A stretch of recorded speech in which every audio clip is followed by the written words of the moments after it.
The Ashura is the 10th day of Muharram, or in Islamic calendar, the Muharram is the first month in Islamic calendar, which is according to the lunar calendar.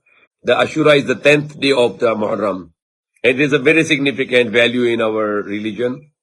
In Quran, there are incidents which happen on the Ashura, like Prophet Musa was saved from Pharaoh and his army when they crossed the Red Sea. And the Prophet Abraham was saved from the fire on that day, 10th of Ashura, the 10th of Muharram.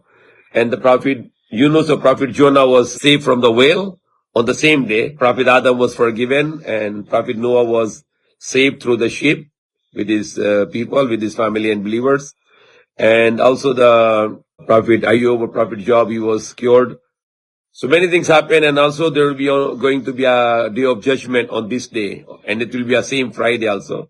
So day of judgment will happen on Yomul Ashura, the day of Ashura, which will be the 10th of Muharram, the month of Islamic calendar, the first month.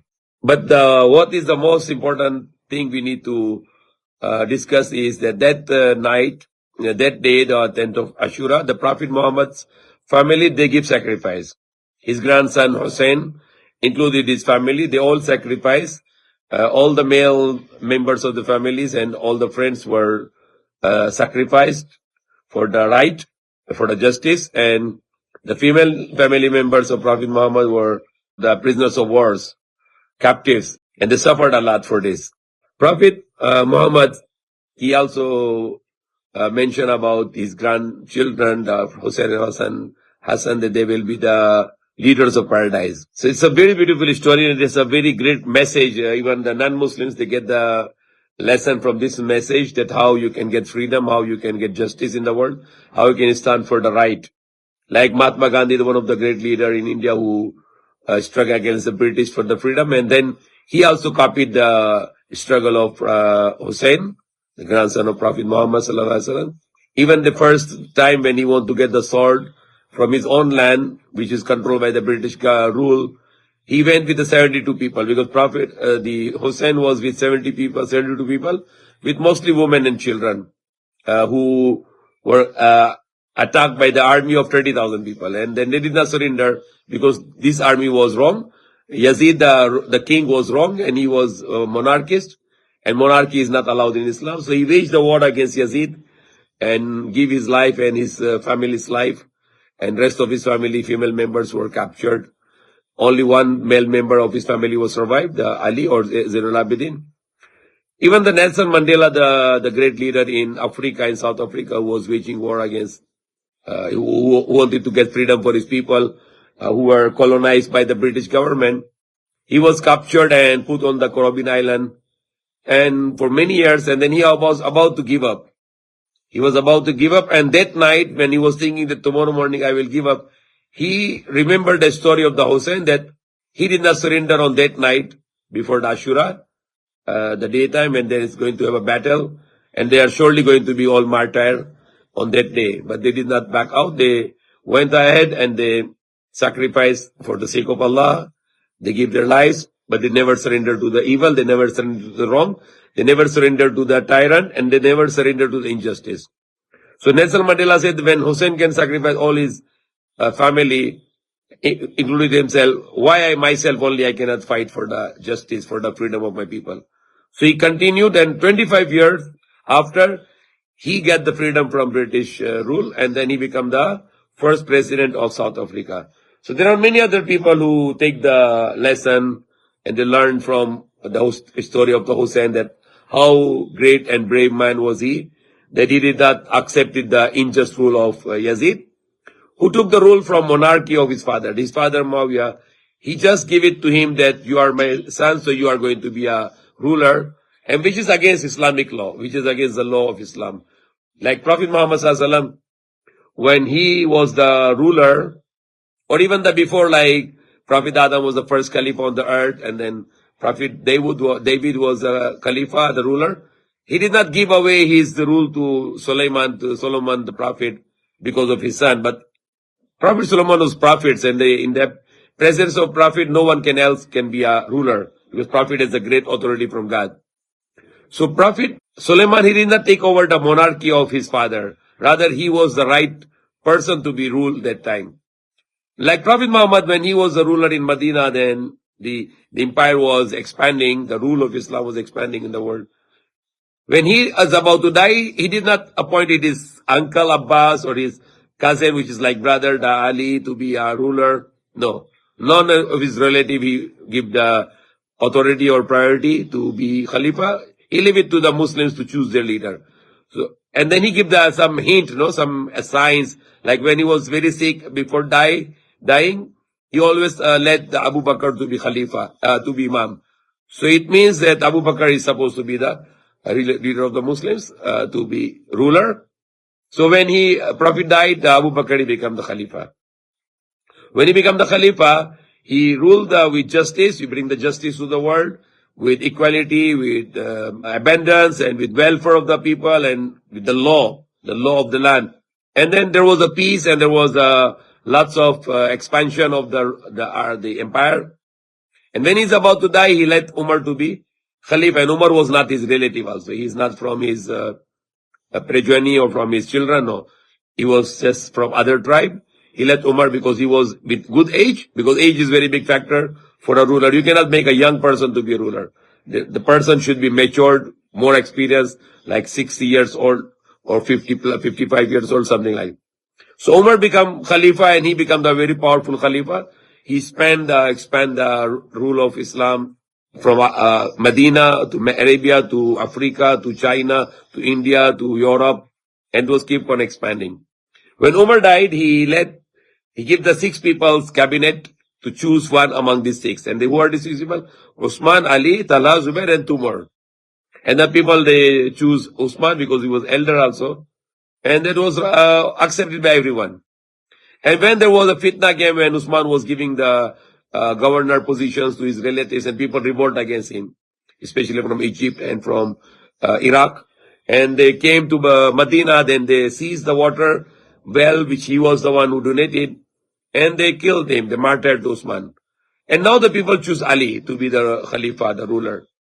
And there were some conflicts, some people they did not agree, then there was some resistance, but it was settled right away. But one person, the Muawiyah, he made a very hard resistance, and he was making a reason that the Usman revenge should be taken, then he will give the bay'ah or the pledge to Ali.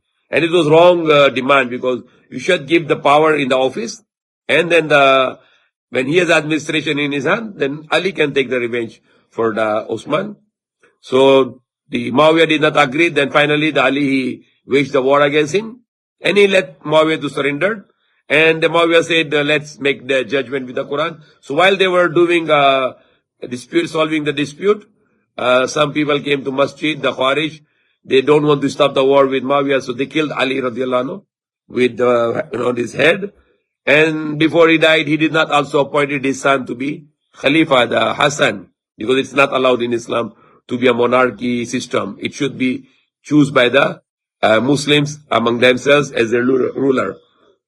But the people, they choose Hassan, his eldest son, to be the ruler, and then he became the ruler for 6 months to 1 year. And then finally, he stepped down because he saw the war is at hand. There might be a war between Muawiyah and the group of Ali, and then there will be a bloodshed of lots of innocent. The Hassan stepped down by saying that if it is for Muawiyah to be ruler, then he can. And if it is my right to be ruler, then I give away just to stop the conflict between the two great armies. And there was agreement, like one of the agreement was the Muawiyah will not choose his son to be the successor, because it's not allowed in Islam that you make the monarchy in the rule.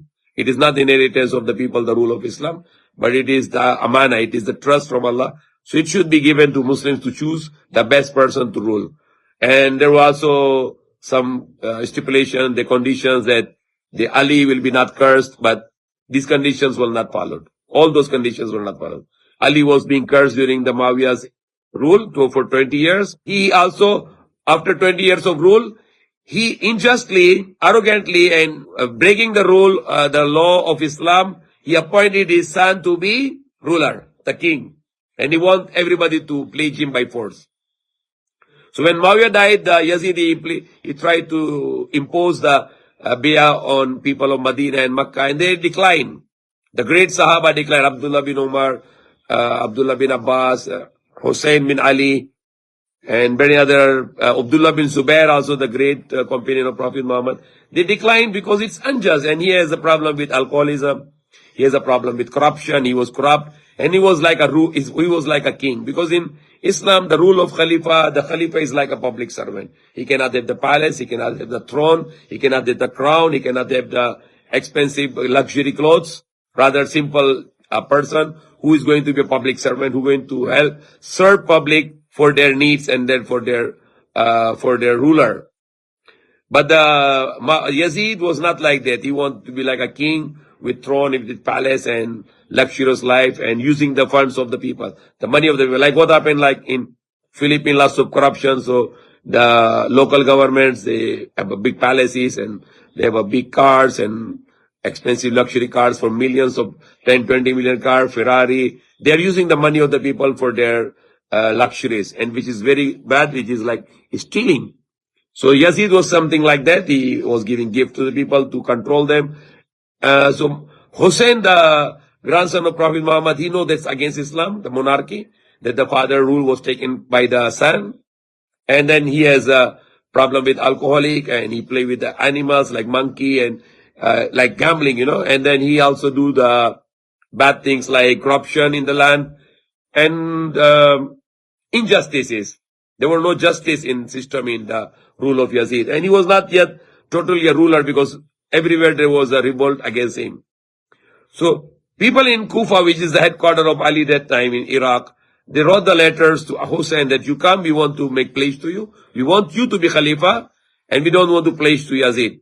So he traveled all the way, and then in Kufa in Iraq that time, the governor was Noman bin Bashir, and he was not very strict, he was not very evil. So the Yazid knew that, and he replaced Noman bin Bashir to Abdullah bin Ibn Ziyad, and he started to murder those who were revolting, those who wanted to join the grandson of Prophet Muhammad to revolt against Yazid. So the others were backed out, the others were martyred and killed, and there was no more revolution anymore.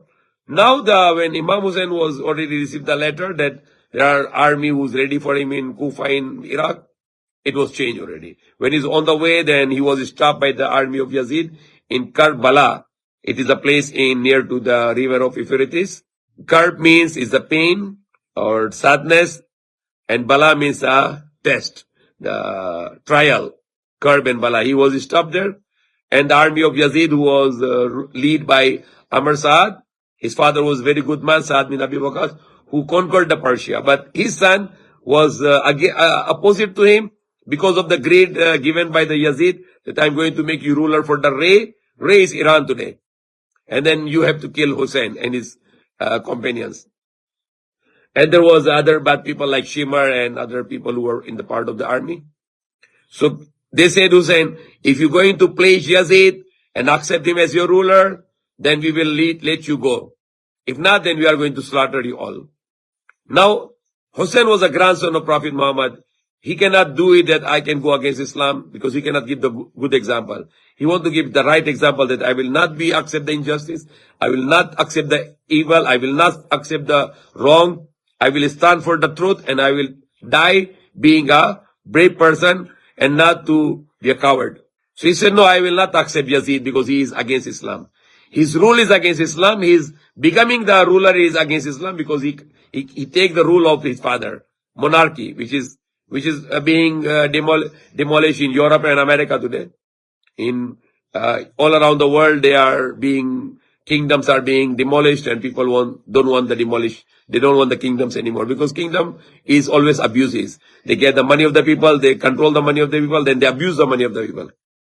Even these democratic countries are same like the monarchists because they are also the families are controlling the politics. This family and their children, then their children, then their children, and they control the money, then do corruption, they give the money to the people to buy the votes, and then when they become on the position, they make corruption with the contracts. They earn millions and millions and millions, and they make palaces and expensive cars and bodyguards, and they the same like the system of monarchy. They the same like the kingdoms all around the world. Even in Pakistan, this kind of system, there are people who are telling that they have a democratic system or some other system, but actually they are monarchies.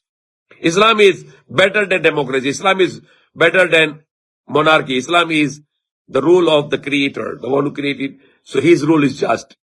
It's the same rule of Torah, the same rule of Quran, the same rule of all the scriptures, the same rule given to all the prophets, that there is only one God and you should follow his commands. So that is Islam. There will be no injustice, no killing, no murder, no fornication, no injustice, no corruption, no lying, always be honest, always honor your words. These are the rules of the laws of Islam, the beautiful laws of Islam. The life for in life, or all the punishment for other wrong people. So it's a great law to successfully rule the world, and there was a peaceful world for more than 1,000 years.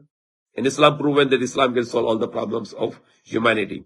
Even the Napoleon Bonaparte and then these great warriors, they confess it that if Muhammad can come, he can solve all the problems of the world with the Quran. And if the Quran will be implemented, the Quran can solve all the problems of the world. Islam can solve all the problems of the world. This world is a problem today. There is lots of murder and injustices and hunger. 30 million people died with hunger because of the system of interest, system of usury. The money is fraudulent. Paper money is a fraud because not linked to the gold. There are lots of injustices because of the world system today. Now Hussein, he said, no, I will not pledge to Yazid because he's unjust rule. So they say, you have to fight with us. So Hussein, the grandson of Prophet Muhammad, with 72 people, with women and children, 72, including women and children. He said, I'll fight. So the night, on the Ashura night, like today's Ashura, the night before Ashura, he shut down all the lamps and he said, anybody want to leave? He can leave now. I will not mind. I'll fight with them. And then he shut down the lamps. Nobody left him. Everybody want to fight and die with him, to be martyred. Martyred is not die. Is actually going to paradise right away. Allah give him the temporary body of the birds in paradise until the day of judgment, so they live there. So people are happy to be martyred for the justice. And then morning they faced the army of 30,000, the army of Yazid. And one by one, his children, his nephews, his friends, everybody going in the battlefield, killing many of them, and finally falling down as martyr, as shaheed. His son Ali Akbar was young man, he died. His brother's son Qasim, he went and fought bravely and he died. He was martyred. And then his friends, all one by one going, and they are dying in the way of Allah as a martyr. And his sister's children, Zainab, his sister, who is a granddaughter of Prophet Muhammad, his children also were sacrificed for the sake of Allah. And then finally, because 3 days they have no water, because they control the water of the Euphrates River. So the family of the Prophet Muhammad, they have no water.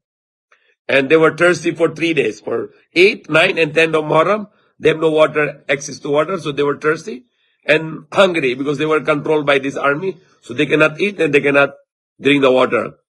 Now the grandson of Prophet Muhammad, he cannot see his young sons of 6 months, Ali Asghar, crying for water. So his brother Abbas, because Imam Hussein, there were 7 brothers who were shaheed, 7. He himself, Hussein, his brother Abbas, his other brother Abu Bakr, Umar, Usman, and 2 more brothers. 7 brothers were martyred. They are all 7 children of Ali radiallahu anhu. How great sacrifice is it?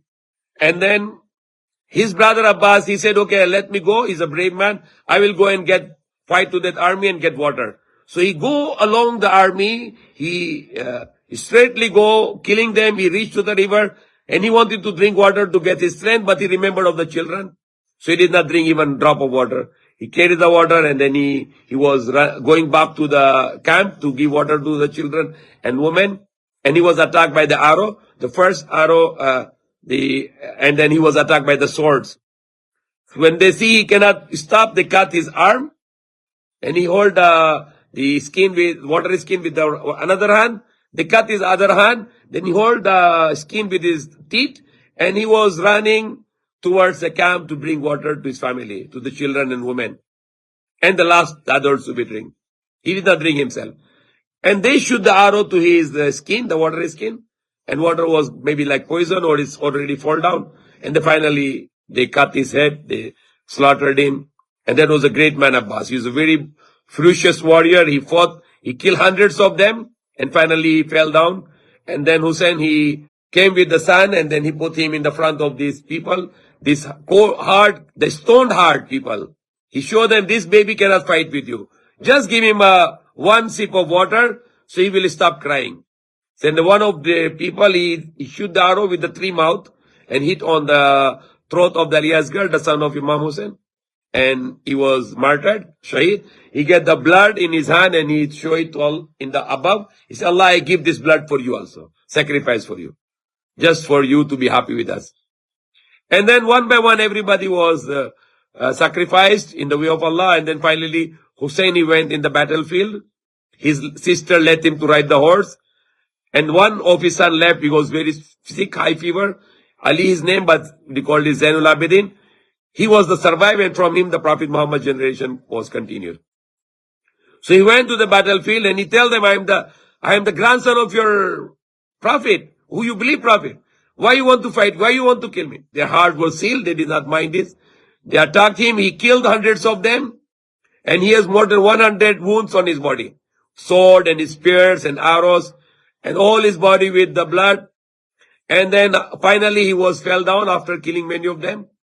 And it was Maghrib time. It was pray time, probably near to Maghrib time. He put his head on the ground and they cut his head.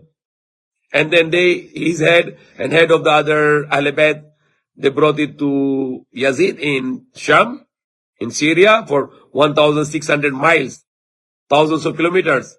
And all the women of the Prophet's family, Zainab and other women, the Sakina, they brought them all together, walk all the way with the chains and removing their hijab. This was the atrocities made by the Yazid and his army. And then the Zainab, she cursed them in the palace of Yazid, that may Allah curse upon you. And then Yazid also sent the army to Medina because they were revolt against him, and he bloodshed thousands of Sahaba, and his army raped the thousands of Sahabiyat. The Prophet's mosque, where people were praying before, it was full of blood, and he put the horses there. And then finally he was attacking Makkah to control Abdullah bin Zubair and Makkah to revolt. They were revolt against him, to bay'ah to him, to pledge to him. And that time Allah gave him the very bad death to Yazid, that he has a very bad disease, and there was also some riwayat that his horse bringing away very far place and killed him. And he was with the other riwayat, it was a very bad disease. He keep on drinking water, but he cannot quench his thirst because he led the Prophet's family to be thirsty for 3 days. Compare this kind of sacrifice to all the sacrifices of the world. Even the prophets like Prophet Jesus, he was not crucified. He was about to be crucified. Prophet Abraham, he was about to sacrifice his son, but his son was not sacrificed and it was replaced with the sheep. And we are slaughtering the sheep every year in the Eid al-Adha. When Prophet Abraham, he left his wife and child Ismail in Makkah, in the desert, where there is Kaaba today, and the water finished, and the mother had no milk, and the child was crying, the Ismail, and she ran between the Safa Marwa for 7 times. And now Allah wants us to run between Safa Marwa because Allah liked their sacrifice. But the Ismail was not killed with the thirst. But Hussein and his family were killed with thirst, killed with arrows and sword and spears. His son was not able to get water. Dalia's got 6 months old, but the arrow in his neck, in his throat. So what we should imitate with them? Not that you have to blood yourself or you have to beat yourself. No. What you can imitate to them, to fast on the day of Ashura. Don't drink and don't eat on that day. Just to imitate the family of the Prophet Muhammad, how they sacrifice, we are going to sacrifice for Allah. We are going to fast on the day of Ashura. I suggest to do it 3 fasts. Because the Prophet's family were sacrificing for Allah.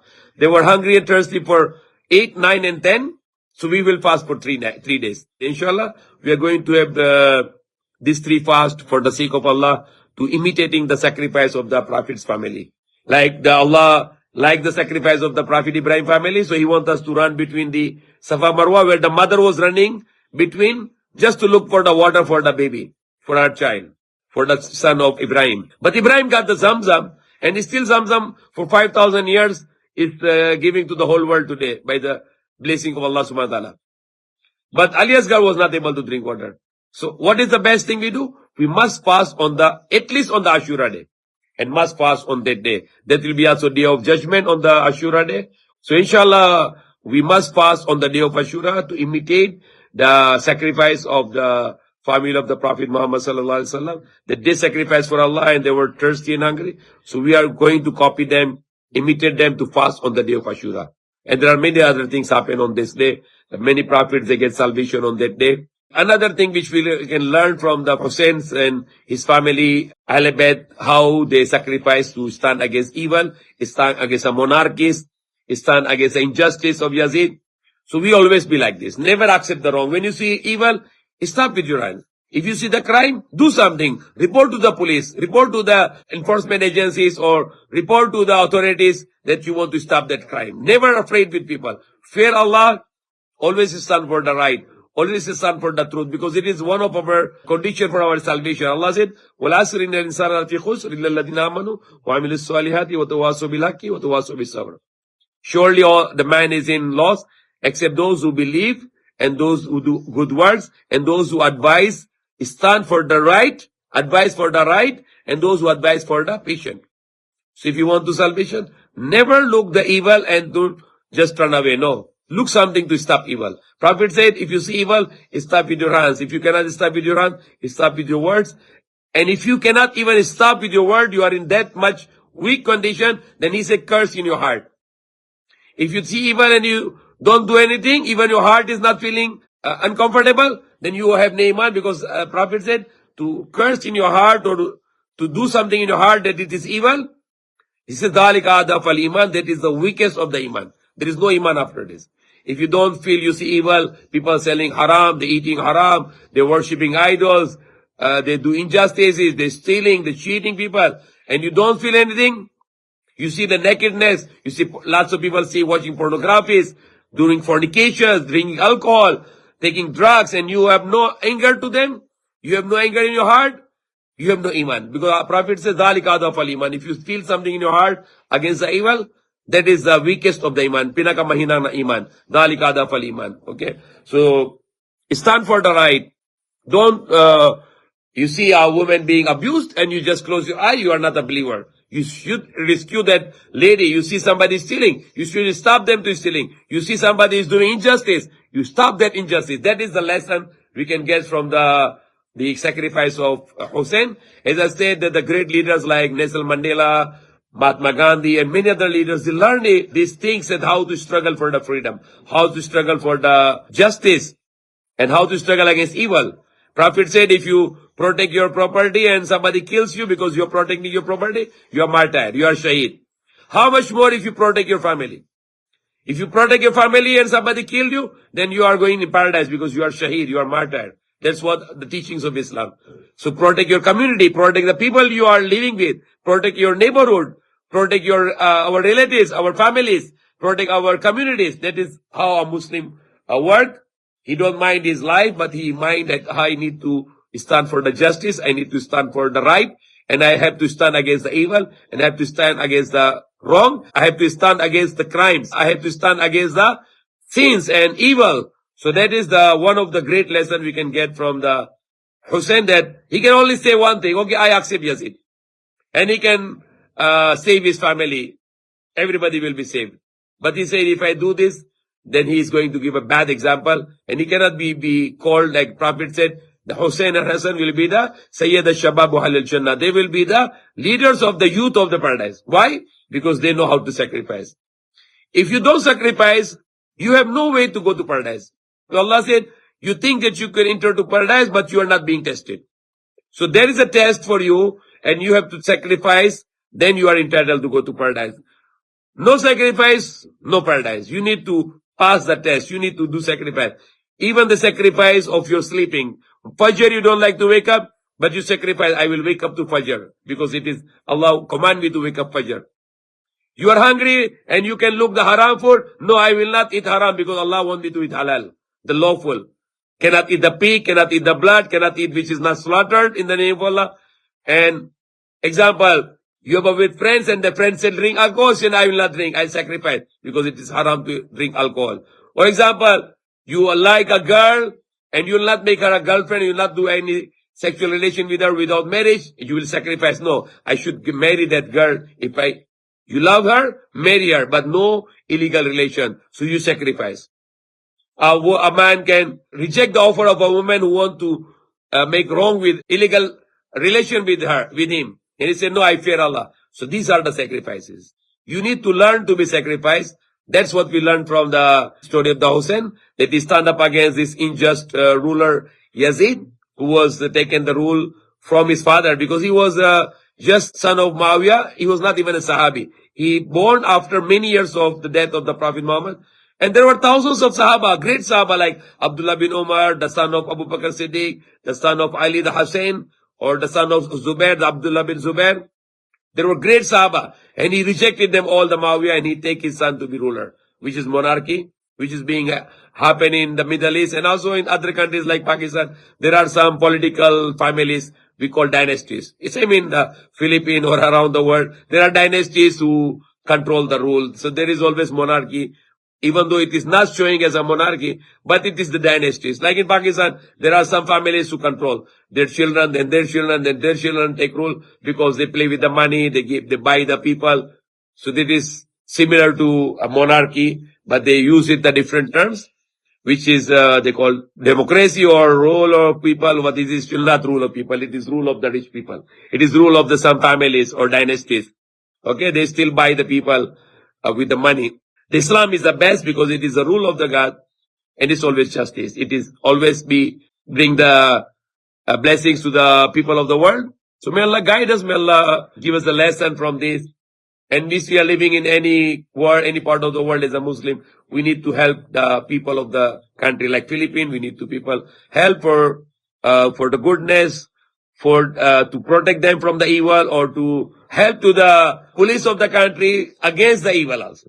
Because we cannot stop evil with our hands. So we can report to the police that there is something happening evil here. There are some people who are selling drugs to the children. There are some people who are doing illegal activities. So report to the police. It is a way of sacrifice also. Because you are stopping the evil through the enforcement agencies like police or other. So anywhere you go, try to bring the peace. Trying to help people with your food, with our food and with our money. And try to help people with your fight against evil. So don't forget to do this action, to fast, to copy the family of the Prophet Muhammad, who sacrificed for the sake of Allah on the day of Ashura. So we are going to be thirsty and hungry for the sake of Allah, to imitate the same way the Prophet Ibrahim's family were sacrificed. And then people are following their tradition in Hajj because Allah liked the sacrifice and He want to copy the sacrifice. So what is the copying? Not like the Ashura people are celebrating with parties and with meat and with drinks, and it is all wrong. You are making mockery of the sacrifice of the family of the Prophet Muhammad. Don't do those all bid'ah or those all celebrations on Ashura, but do fasting. Be simple. Fast on the Ashura, because that is the day when the Prophet's family were sacrificed for the sake of Allah, for the sake of Islam. And many other prophets have lots of protection and successes from Allah. So that is the day of fasting, and that is the day of judgment will be on the Ashura. So don't miss that great opportunity to fast. May Allah guide us. May Allah forgive us.